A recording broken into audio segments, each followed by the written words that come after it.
Hi everyone, I am Chirag Thakkar, commissioning editor at Roli Books, and you're watching Roli Pulse, a digital initiative by Roli.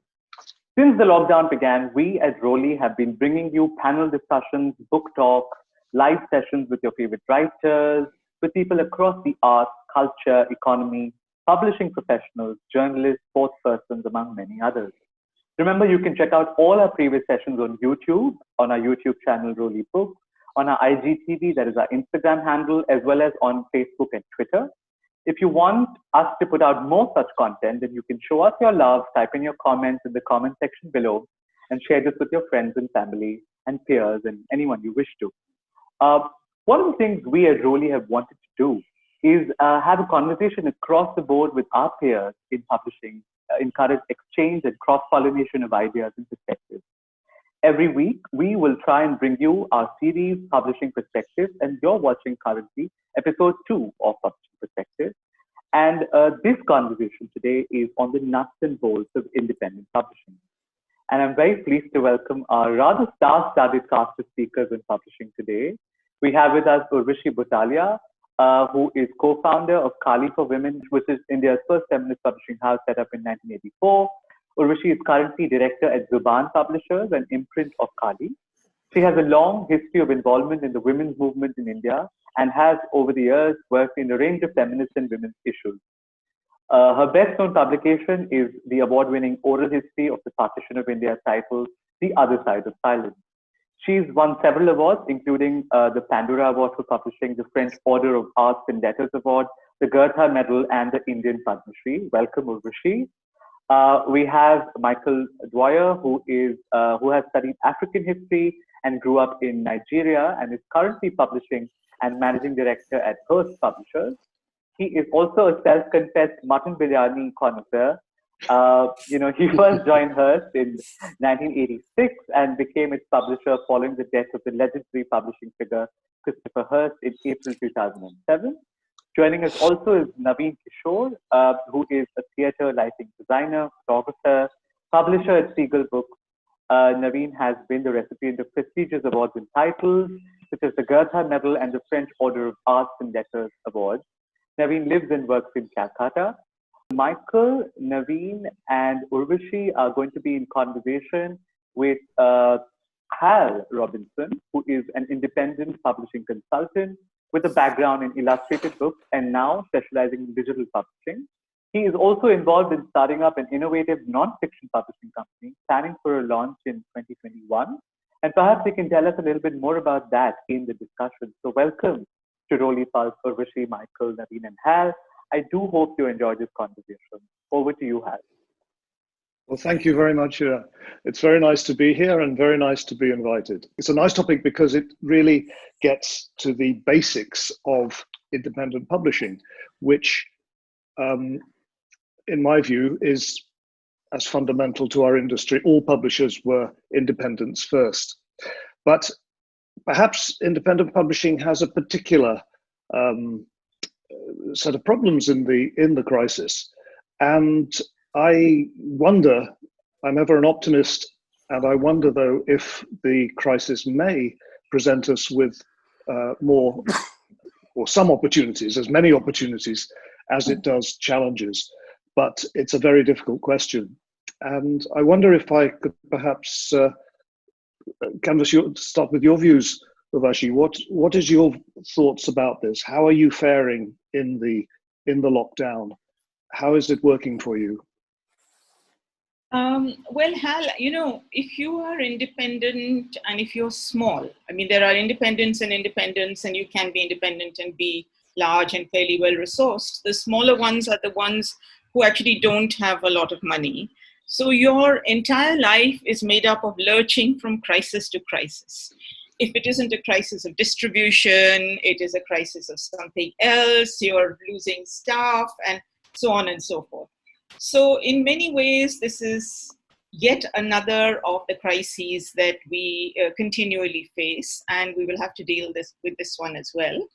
Of course, what it has done is it's pushed us out of our offices into our homes, and that involves a whole new way of functioning and thinking thinking much more digitally than we have ever done before, and I think that most publishers have ever done before. But in a sense, it is really just another crisis, and one has to deal with it in the best possible way and see if we come out of it. I mean, I suspect we'll come out of it struggling, but I'm determined that we do come out of it. Here in the UK, it's not proving entirely satisfactory. So perhaps I can ask you, Michael, how are you finding it, given that we have some support, the furlough scheme, and the potential of some financial support from government? Is that providing benefits? Benefits we're yet to see, because we get paid on the furlough scheme for our employees retrospectively. So I've taken steps to furlough 4 staff, but only one has been furloughed to date. And what's pleased me about it is that the consternation generated amongst the employees about the idea of not working for Hurst but still getting paid is rather touching. Very nice. It is.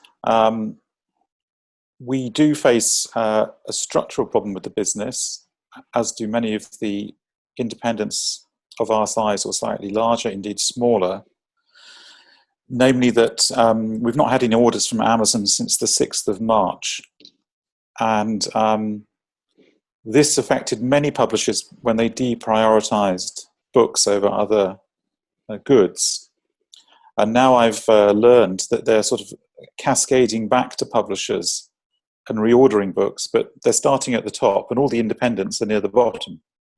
Yes. So if you want a book from Random House or whoever, you'll find it now on Amazon, but they haven't quite reached down to the bottom of the barrel to find Hurst.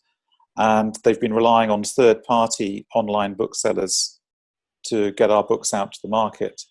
So that's the big structural problem. And also another big structural problem was that our US distributor closed because of COVID 5 weeks ago.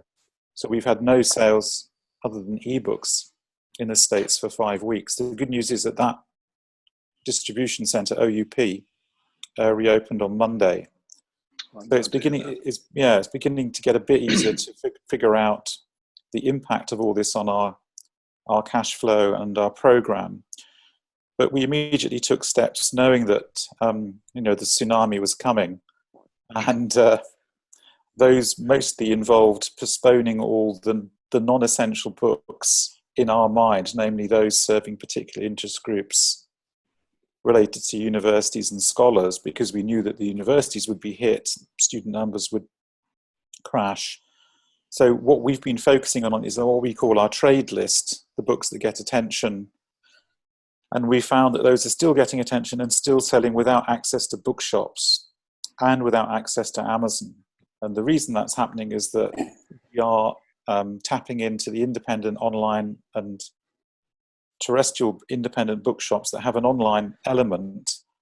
And that's interesting. I don't want to go on too much, but what has surprised me and pleased me too is that the people that like our books have found out those routes to market themselves. We've not had to tell them.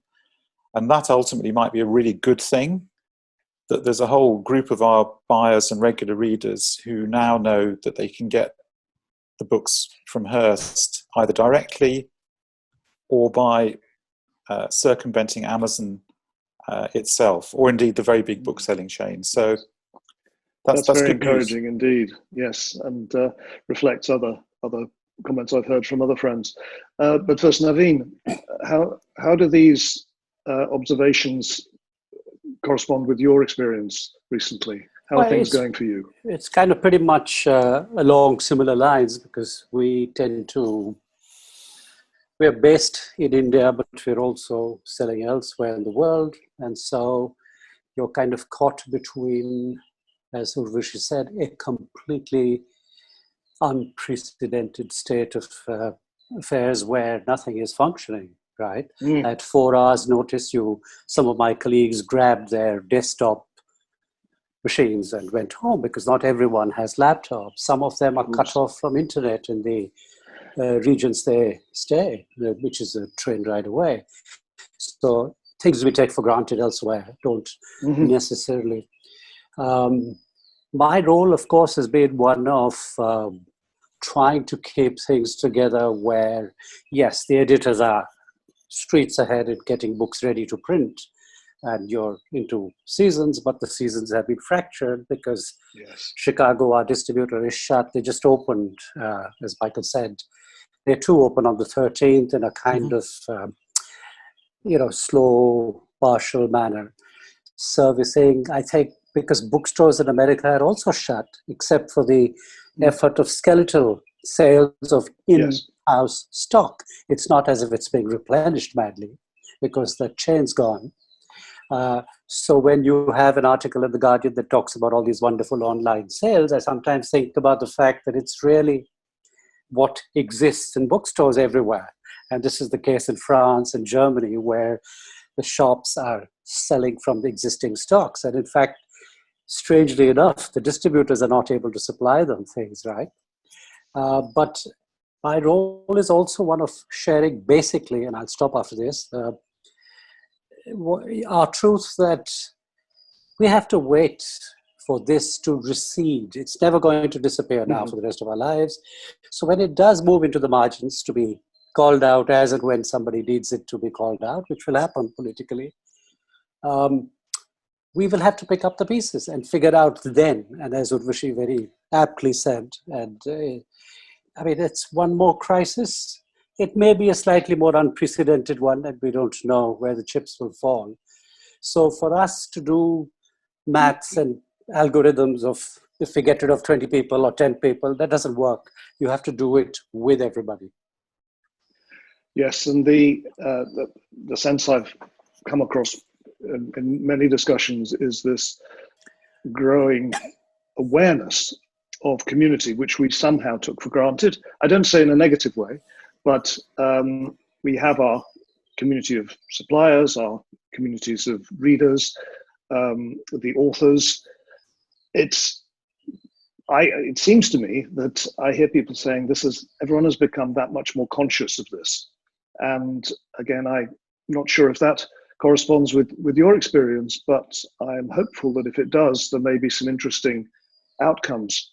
And again, may I ask perhaps Urvashi again, have you, your publishing is very strongly ideas oriented and people oriented. Do you have a clear, strong sense of your wider community as a more than just an ecosystem, but your reader community, your writer community? Is this something that corresponds with your experience, and do you think this will grow in the future? I think, Hal, let me just say that I said earlier that we lurch from crisis to crisis. Yes. I think what's different about this crisis is that we're all caught in it. Earlier you might have had a crisis where your distributor decided that I can't stock your books in my warehouse anymore. And then you're stuck with what to do with the overstocks, or independent bookstores are shutting down. But here, everything's shutting down. And we're all caught in it together, whether it's the readers or the distributors or the booksellers or the publishers or the writers. So it's that much more difficult to think your way out of it, because as a publisher, you have to think of all of those communities. I have to be aware of the people who work in our publishing house and what is going to happen to their lives. But if no book has been sold in all of March and all of April, and there's no income, and we've never been in this situation before. No. So you have to think on your feet about that. And yes, you're absolutely right that for publishing houses that are idea-based and that are deeply political, like we are, our mandate is really not necessarily to make a profit, because if we do, it's great. But if we can break even and keep the feminist voice alive, to amplify that voice, to get it out there, that's really what we're about, right? Yes. So, absolutely. and the books are the medium that we use. So our community out there is a very committed and very loyal and very interested and invested community. And I think we can rely on their support. not necessarily in terms of money, but at least keeping the interest going. We've noticed that now we organize webinars like everybody does, but on the feminist perspectives on COVID, and we get huge numbers of people coming into it. And it's all our authors who are speaking there. So in some ways, if you cannot go in the direction that you have always known or thought is the direction to go, and you don't have any money coming in, you don't have any support, you have to think on your feet on how to keep those connections alive, which I think is what all of us are trying to do at this time. Yes. And, well, I would like to think that that may sow some valuable seeds for the future.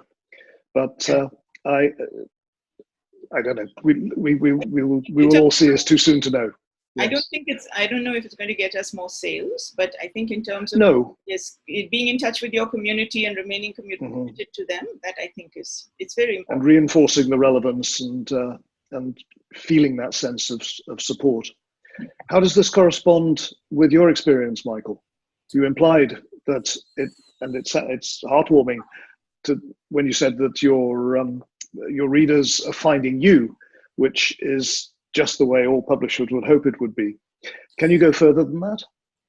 Yes, because what the COVID crisis did, which is one of the unexpected benefits, was it precipitated our thinking. It crystallized our desire to reach our readers and that community more aggressively than we had done before. So what we did last week was we launched a new initiative called Friends of Hurst, which has 4 tiers: gold, silver, bronze, and student. You pay money up front to us, and in return, this goes against the normal model. In return, we curate and send you books randomly, depending on the profile that you send us about yourself and what else we know. And we've had a really astonishing take-up, and from all sorts of people that we had no idea about, existing customers, friends of friends, and that sort of thing. And it's been great for another reason too, which is it's helped galvanize my colleagues all sitting separately in London to make them understand in a different way that although we're based in London, we publish on global issues, and never stray from that there are people all over the place that like our list, like our books, like some of our authors.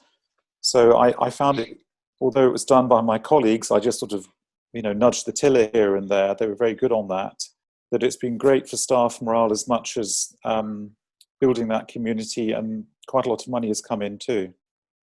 Well, it looks very clear, and it's very persuasive, very attractive on your website. It's a simple, clear way of looking at things, and impressive. It's almost like a new generation book club in the making, perhaps, but maybe that's thinking too far ahead. I guess, but I remember when I was much younger being in some book clubs and getting sent books, randomly if you tick the box history or politics, and yes. I got an awful lot of rubbish, but we hope we'll be a bit more attentive to what we send people out. Thank you.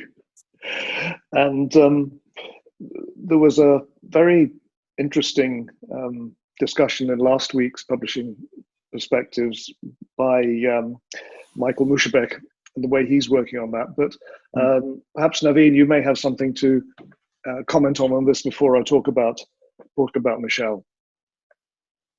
Yeah, I've really been focusing on 2 kinds of community.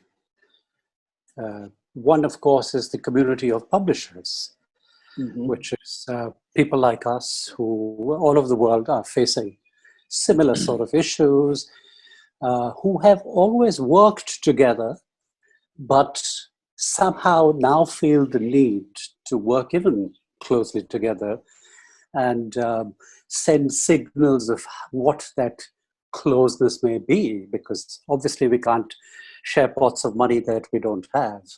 But we have resources, we have skills, we have strengths, we have lists, we have our readers.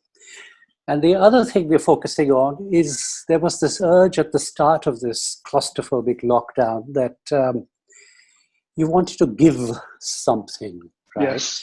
So, which is what we did. And then I was rapped on the knuckles by friends who said, but you should have asked for that address. You should have had this condition. You should have discounted. I said, no, there's no barter and negotiation. I want to gift my readers who've kept me alive Very nice. a free book a day or whatever for a month. That's what I want to do. Yeah. What that's done is it's driven something like last count. I don't know how these counts are done, but my colleagues get excited and said, little over 43,000 people have, come to us, and some of them are actually, doing things, and they're also buying books, and we can feel that. Now, the strange situation is that people who are buying books in the Indian context, because we special price the books, have all been told that we can only deliver when we open because we're shut. But because the US and UK have opened up, we are actually beginning to see a lot of traffic to the existing stocks because the new ones are not there. Yes. Publishers, and one in particular in New York, Or Books, has reached out, and we have a very important book for the American election. It's an indictment of Trump by Jelinek, the Austrian Nobel Prize winner. And he's doing a mailing to 65,000 people, planning a scheme, introducing us as a publisher they should do. So there are ways of doing things together. And that's about as far as, I'm really not, it has to be unveiled as we go along. It's not going to be something that we can actually, as I said, work to the last point and say, this is what we will do. We're doing things, we're planning things. I talk to Urvashi, or I talk to Verso, or I talk to Pluto, so wherever you can help, you have to put your money where your mouth is. Yeah, it's lovely. And in contrast to the excitement and the hectic contacts and hopes and promises that are shared so joyously at book fairs, now there's a little bit of that being spread more universally. And because I've always found one of the problems with book fairs is that or trade meetups and so on, they're great, they're full of excitement, and then it takes me ages to really develop more than the most urgent of those. The idea of giving and sharing is also very attractive. And I mentioned Michel Mushevek, who is Interlink Publishing out of Boston, and he was on this discussion last week and spoke very encouragingly, warmly about the things he's doing for local bookshops. He's come up with an affiliate scheme, which for those who are able to, where readers recommend a book and link it to a bookshop, the bookshop then gets a much higher than usual discount, even or get some reward, even if the book is then sent directly from the publisher.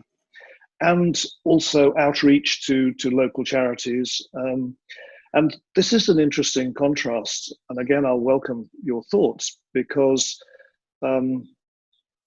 bookselling is intrinsically a local friendly community thing. That's what bookshops do so very well.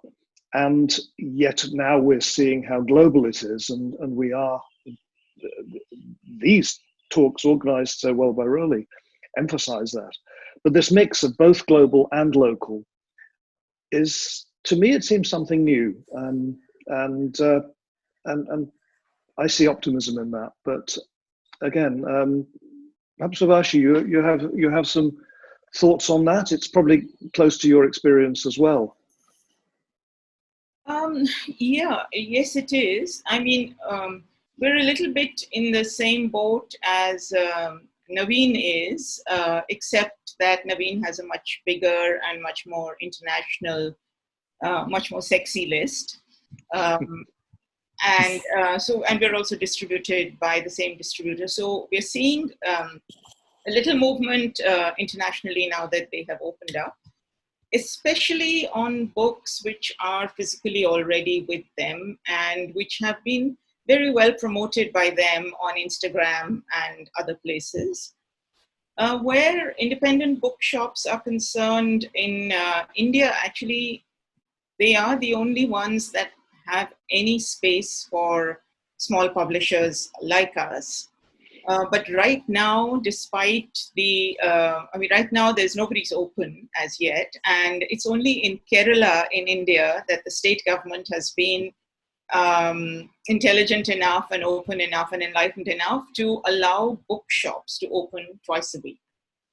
In the rest of India, there is some discussion, but I don't think that it's going to happen very soon. And if it does happen, it will really only be textbooks. Those they're already talking about, school textbooks can be sold because I suppose students need them for exams. So for us, Hal, actually, we have a somewhat hybrid structure in Zubaan. We are publishers, but we also run parallelly an NGO, and the NGO works on projects on the ground with women. So what we have actually done is put up a lot of our content for free, but which we would do anyway, in the shape of essays and short research pieces and things from books that we are still talking about. But we've turned our focus much more to the work of the NGO, which is working on the ground with poor women and which is providing relief and rehabilitation and through groups on the ground and thinking with a gender perspective on relief and rehabilitation.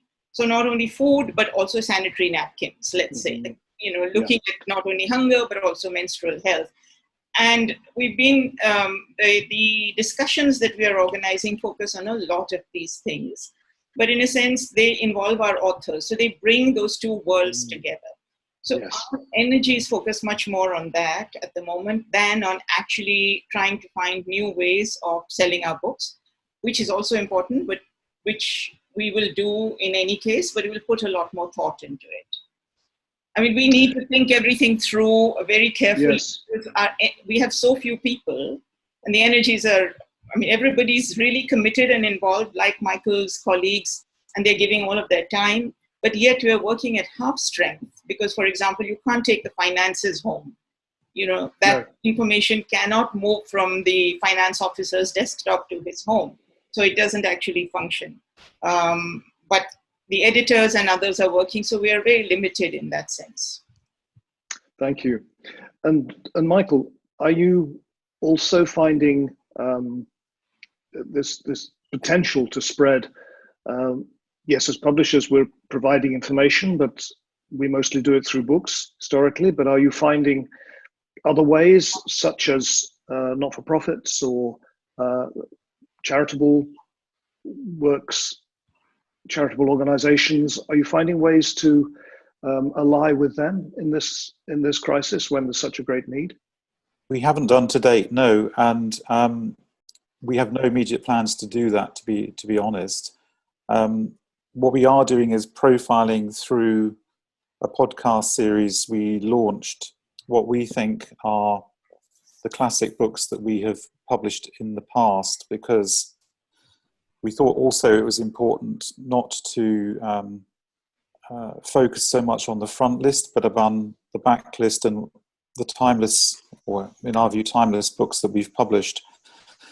But again, I think what it has done is the crisis has made us think differently about the ways we were doing things, from chains of production and editing to what we have in our backlist, how we should be promoting our books, how we build communities, and just thinking differently. So in some ways, I found it quite a refreshing and interesting experience, rather than one sort of governed by trepidation. Having said that, I do know when the bookshops open, we're going to be hit with the mother of all cascade of returns, because those books have been sitting in stores in America and Britain for maybe 3 months, gathering dust, and that probably will be a bigger challenge to us than the shortage of cash we've experienced in the last 2 months to date, because we really don't know how much of that stock is going to come back. And those two and the uncertain prospects are really a perfect storm of problems which are deeply worrying however optimistic we may wish to be medium term, there are some big hurdles to cross. Although, as Urvashi put it so nicely, we're used to crises, but this is going to be a challenge for sure. I would also like to, you talked about new ways of new thinking, new ways of doing it. Are you finding that new thoughts about the digital opportunities? We're obviously communicating digitally, and ebooks are possibly selling more now than paper, which would be logical. But are there aspects of digital thinking that of new thinking that come into digital thinking? Think of new ways of doing things, new ways of communicating, new ways of building and reinforcing your readership. Is that for me or someone well else? Yes, really, since it seemed to follow from your comment about new thinking. But I would like to ask everyone else as well, but perhaps if you have some first thoughts. Yeah, the digital side is doing much better than we thought it ever would, given the paralysis of book sales in the conventional manner. We are quite digitally turned on in terms of how we promote and sell our books, and we've just been doing more of that. But in terms of exploring new options for our books in a digital format, frankly, we've just not had the time, because dealing with the immediate crises and relocation of staff, it's been very disruptive. Absolutely. And there's that sort of stickiness of working together in an office, just in terms of the way that ideas fly around and some stick and some don't, and having to convene a Zoom meeting, or a phone call really breaks that intimacy. And I'm looking forward to getting back to the stage where we can properly work these things out. But at the moment, we're not thinking of any new initiatives electronically. No. Well, many more urgent priorities. And Naveen, does this resonate with you? There's many. I mean, I'm kind of finding the whole digital conversation. I carry the baggage of a word I've sort of been using these days called.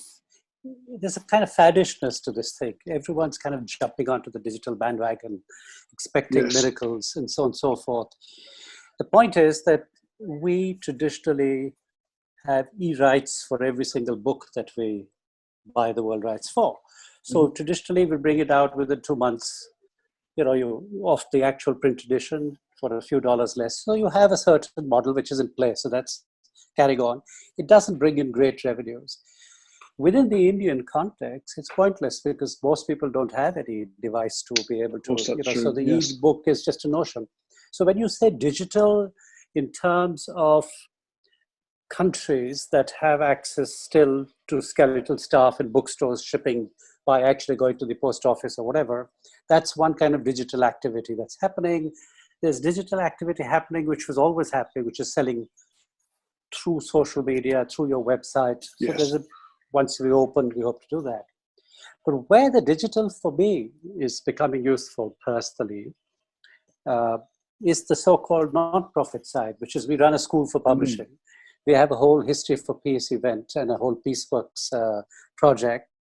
So we're just shifting a lot of people we're reaching out to for support for the school, and everybody wanted to know what we were planning to do with the school. And we've come up with a whole digital plan, which is not about Zooms necessarily. It's about physical workbooks that get to students all over the world.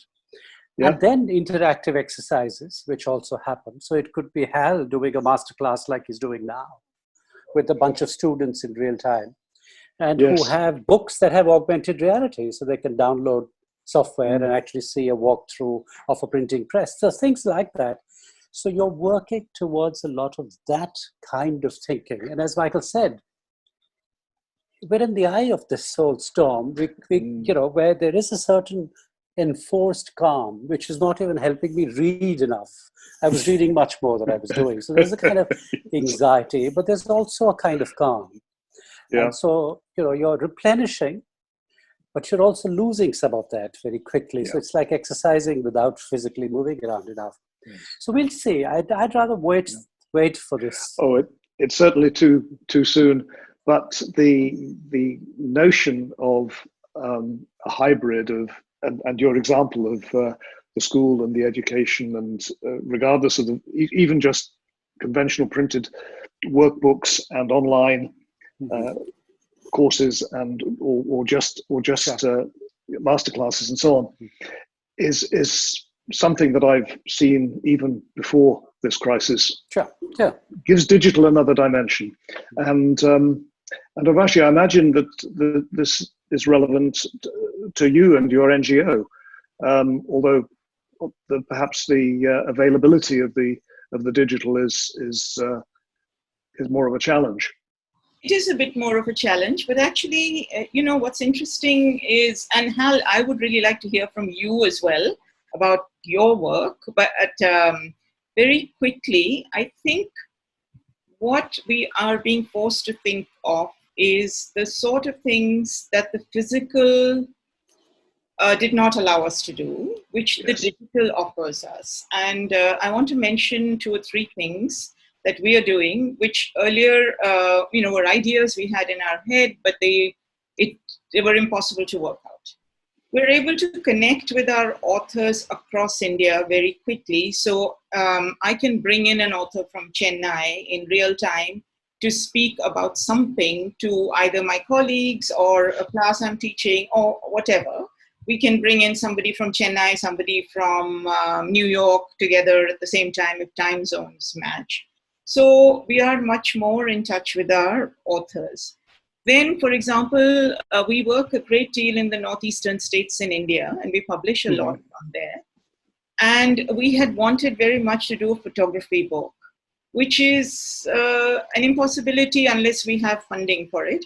But what we've done is we're working with a whole range of women photographers who are photographing, documenting the lockdown in their homes. So it is lockdown stories through visual stuff. And at some stage, we will bring that together and we'll find the money and we'll publish a book out of it. And there is a documentation and a history, and it's creative and it'll be beautiful. And then we had another thing that we very much wanted to do, which was a series of conversations between women in the South Asian region across borders.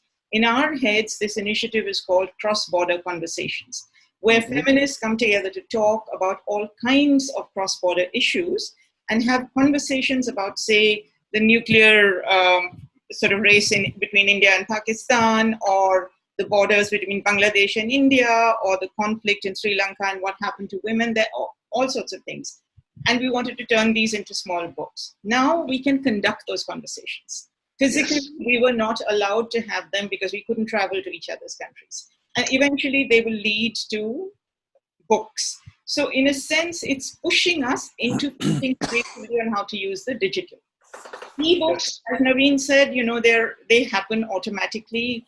Yes, and we are also sort of turning our backlist into ebooks, but the pre-PDF days require a lot of work. But we're doing all of that with limited resources. But these kind of things, we didn't actually give much attention to previously. And now we are really thinking on our feet about them. But as I said... and that's very exciting. Yeah, tell us a little bit also about yourself. It would be great to hear that. Well, briefly, we don't have much time now, but my background was illustrated book publishing of mostly some art books, some information books. And then actually about 20 years ago, I got ideas about how databases and other digital technology could benefit, could liberate in many ways aspects of our industry. So I set up a software company that had some innovative ideas about databases, and we worked reasonably well. But the uptake the response from publishers was very friendly, but didn't really go much further, because the reaction, oh, digital, that's cool, let's do ebooks. Well, it's a lot more than that. There were some wonderful examples. There's an extraordinary woman who was English and then moved to America and had ideas to develop. It was a craft oriented business, but she really explored ways to mix social media, books, events, teaching, and it even extended to readers becoming authors, and she helped craft makers sell to each other. A whole commercial ecosystem. It fell foul of the rather investment-heavy approach of much publishing in America, but it pioneered many wonderful things, and that's inspired me hugely. And so I'm trying with friends and others to explore those ideas. And I could talk for ages and really shouldn't, but I will. Hopefully there'll be another opportunity. Before we close, though, I would like to just ask a question. As I've on the note, what can independent publishers do, and you think, in your opinion, and this is really to any or all of you, for lobbying for change? Change is going to happen after this. We don't know what, we don't know how. There will be financial trouble. There will be all sorts of new ideas, and the political establishment is pretty much in a mess everywhere. Some more visibly than others. What role do you think, or would you like, as an independent publisher? Naveen, would you like to kick off first? I recently read an article by a friend, and in which he was suggesting a 5% tax on books in India, because he saw it as a kind of instrument of leverage, that there will be some ways, therefore, of the government waking up and us becoming a lobby. I have two problems there. First of all, we have a government that is going to ignore all of this completely. And the politics of the land are such that I certainly don't want to be part of any lobbying with this government for anything other than humanitarian causes and so on and so forth. So I'm a little skeptical, though I'm not a skeptic by nature. I'm usually very optimistic, and I share what little I have. But I don't see this happening as a fallout of this particular crisis. Thank you. And Michael, have you thoughts on this? Yeah, well, I think tempering the optimism about new initiatives such as the collective independent online bookstore, which has emerged in the US, and the aggregation of some independent online booksellers in the UK too. Those are really promising signs. But we still work in an ecosystem that's dominated by much bigger partners, and we just have to live with that, but also try to use them when we can to help us. I mean, we coincidentally published a history of global pandemics last autumn, and Norton published the book in the States, and we would have loved to have released the paperback now, capitalized on the huge interest, and then patted ourselves on the back, or patted my editor on the back who acquired the book. But ultimately we had to, because of the pandemic, I had to sell it to Penguin in the UK because I needed the cash. So, yes. I kept thinking, in an ideal world, this is the opportunity that's been given to us. We should really relish it and move ahead from a position of strength. But with the bookshops closed, with Amazon not ordering our books, and with an existential crisis, I just felt we were going back to square one, and the smaller independents were selling off their, to use the thumping cliche, their crown jewels to the big boys. Yes. Which disappoints me. Yes, and sadly is often the way of the world. Can I come in on this as well? Please do, yes. Perhaps you can bring us the last word on this. Well, I don't know if there is a last word, but yeah, No. I tend to agree with Naveen in the sense that in order for independents to get together and lobby for anything, you have to have a substantial body of people, and you have to have a state or a government that is hospitable to to the importance of a diverse publishing industry, and we don't really have that. And most governments have not really taken publishing seriously. Also, in that's India, true. in India, Naveen and I are publishers who publish in English, but there is a whole really diverse language publishing industry, and everyone's interests and needs are somewhat different and somewhat similar. Mm-hmm. Yes. So if by any chance there is a big lobby made up not only of publishers, but also say magazine and newspaper publishers who can get the government to put a control for a while on paper prices, we might stand to gain a little bit from it, but it won't be our lobbying strength, because I think that is mostly non-existent. I think what we do have is a sense of community among independents. We have our differences, but we are also able to come together. And I think the hope lies there.